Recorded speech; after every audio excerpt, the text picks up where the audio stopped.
Sa balitang showbiz, hindi nakakapagpigil o nakapagpigil ang aktor na si Robbie C. At mariing pinabulaanan ang kasong isinampa laban sa kanya at sa kanyang asawa ni na Alfred Vargas at Yasmin Espiritu. Kaugnay ito sa umano'y paulit-ulit na pambubuli ng kanilang anak, bagay na pinasinungalingan ni C sa isang Facebook post. Ayon sa kanya, pinili daw nila ng kanyang asawa na pairalin ang kapayapaan at respeto. Pero iba na raw kapag binabaliktad na ang naratibo.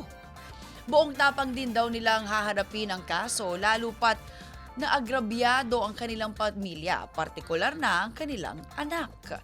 Si Rob C ay nakilala matapos maging bahagi na isang reality show noong 2008 na nagsilbing simula ng kanyang karera sa showbiz.